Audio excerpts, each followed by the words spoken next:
Uttarakhand police विभाग से शर्मसार करने वाली घटना सामने आई है। देहरादून के एक पुलिसकर्मी पर 12 साल की बच्ची से दुष्कर्म करने का आरोप है।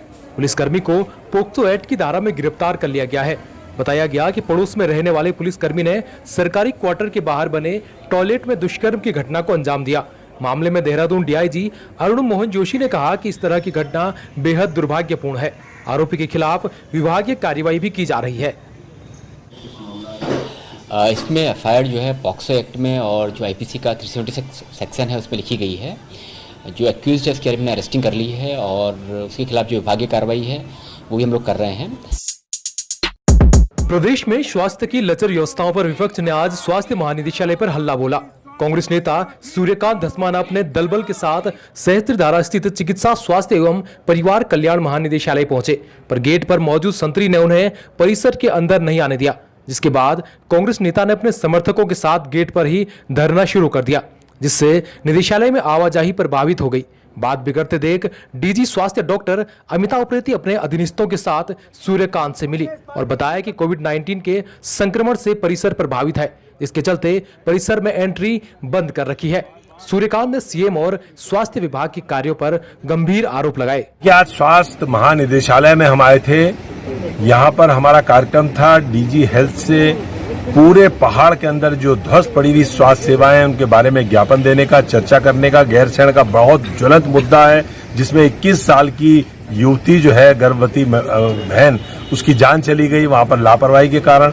इसी प्रकार से अल्मोड़ा में भी एक प्रकरण हुआ जिसमें 25 वर्ष की हमारी बहन उसको कोविड संदिग्ध की वजह से एडमिट नहीं किया गया। तीन जगह वो धक्के खाती रही और अंतोगत्वा उसको जान अपनी गंवानी पड़ी। जच्चा बच्चा दोनों मर गए। उन्होंने कहा है कि अगर ये हालात नहीं सुधरे, स्वास्थ्य मंत्री स्वयं मुख्यमंत्री हैं, अगर उनके रहते हुए स्वास्थ्य की ये हालत रही तो हमको मजबूरी में सड़कों पर उतर करके आंदोलन करना पड़ेगा। वेतन विसंगति और प्रोविडेंट फंड्स को लेकर आज शिक्षा मंत्री की अध्यक्षता में बैठक हुई। बैठक में सेवानिवृत्त शिक्षकों के बकाया भुगतान, रिटायरमेंट फंड्स में देरी, वेतन विसंगति और शिक्षा सुधारों पर अहम चर्चा हुई, जिसमें शिक्षक विभाग के कर्मचारियों के साथ ही शिक्षक संगठनों ने भी बैठक में प्रतिभाग किया। सबकी समस्याओं को सुनकर मंत्री जी ने तत्काल समस्याओं को दूर करने की बात कही। वेतन विसंगति को दूर करने के आदेश दिए, पर बड़ा सवाल यह है कि आखिर ये सब समस्याएं दूर कब होंगी। बिल्कुल, जो सीनियर हैं उनको जूनियर से वेतन तो कम नहीं होना चाहिए और इसको हमने अपने विभागीय अधिकारी और वित्त के अधिकारियों के साथ एक कमेटी बना के 1 सप्ताह के अंदर निर्णय देने के लिए कहा है। अटैचमेंट को लेकर नहीं, कहीं भी अटैचमेंट कोई हुआ है या काउंसलिंग के तरह कोई किसी की पदोन्नति की गई है या पदस्थापित किया गया, उन सबको हमने अपने सचिव को निर्देश दिया कि तत्काल उनको समाप्त करना चाहिए। कोर्ट चैंपियन का भाजपा में निष्कासन निरस्त होने का विरोध शुरू हो गया है। जहां कांग्रेस बयानबाजी में से भाजपा का क्रिया चरित्र बताकर हमलावर हो रही है, तो वहीं आप पार्टी के कार्यकर्ताओं ने प्रदर्शन कर भाजपा का पुतला फूंका। आप प्रदेश प्रवक्ता रविंद्र आनंद ने भाजपा को उत्तराखंड विरोधी पार्टी बताया। उन्होंने कहा कि जो विधायक पहाड़ का अपमान करता हो उसे पार्टी माफ कैसे कर सकती है। आप प्रवक्ता ने चैंपियन की भुजाओं की ताकत को चुनौती भी दी। एक भाजपा का विधायक कुंवर प्रणव चैंपियन उस उत्तराखंड के लोगों को गाली देता है, उत्तराखंड की बेइज्जती करता है और अपशब्द उत्तराखंड के लिए अपशब्द यूज करता है। तो यहाँ भाजपा का घिनौना चेहरा साफ आ गया है और अब इसको लेकर आम आदमी पार्टी बिल्कुल चुप नहीं बैठेगी, उग्र आंदोलन करेगी। जिस दिन चैंपियन देहरादून या प्रदेश कार्यालय में दिखाई दे गया, मैं देखूंगा उसकी बाजू में कितनी ताकत है। वो सूबे के मुखिया आज गढ़ीकेंट पहुंचे, जहां उन्होंने शहीद दुर्गामल को याद करते हुए मूर्ति माल्यार्पण कर शहीद दुर्गामल को श्रद्धांजलि अर्पित की। आजादी से पूर्व ही देश के लिए अपना सर्वस्व बलिदान करने वाले दुर्गामल ने आजाद हिंद फौज में महत्वपूर्ण भूमिका निभाई थी। सीएम रावत ने इस मौके पर शहीद दुर्गामल के साथ ही केसरी चंद के बलिदान को उत्तराखंड के 2 सपूतों का सर्वोच्च बलिदान बताया। उत्तराखंड के मौसम को रुमानी या आशिकाना बनाने वाली बारिश अब आपदा का पर्याय बन गई है। भूस्खलन, कटाव, जल भराव से बेहाल लोग, ये सब रोजाना की खबर बनती जा रही है। दिल को खुश करने वाली बारिश अब दिल दहलाने लगी है। मौसम को खुशनुमा करने वाला मानसून अब कहर बनता जा रहा है। पहाड़ों से लेकर मैदानी भागों में इस बार बारिश कहर बन गई है। कारण जो भी हो, लेकिन सच्चाई यही है कि अब बारिश आने की खबर सुनकर लोग सहम जाते हैं। ऐसे में मौसम विभाग की ये भविष्यवाणी कि 25 अगस्त तक तेज बारिश और फिर सितंबर माह के शुरुआती हफ्ते में भी बारिश का दौर जारी रहेगा, ये खबर सिहरन पैदा कर सकती है, खासकर उन स्थानों में जहां मानसून की बारिश ने सब कुछ तहस नहस कर दिया हो। 26, 27, 28 को जो है हल्की से मध्यम बारिश देखने को मिलेगी, लेकिन जहाँ तक भारी या बहुत भारी बारिश की बात है तो वो भी देखने को इस दौरान मिलेगी। पिथौरागढ़, बागेश्वर, चमोली ये डिस्ट्रिक्ट मुख्यतः रहेंगे।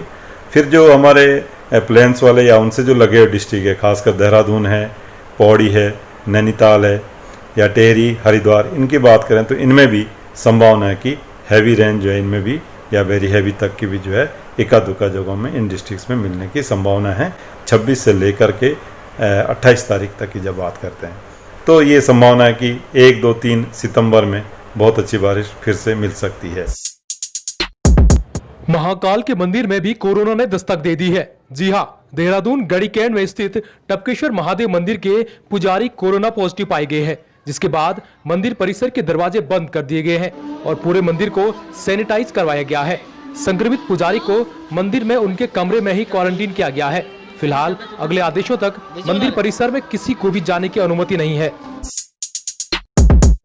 देहरादून जिले में सहसपुर ब्लॉक के ग्राम सभा आमवाला की ग्राम प्रधान मीना को पद से हटा दिया गया है। साथ ही ग्राम प्रधान पर मुकदमा भी दर्ज किया गया है।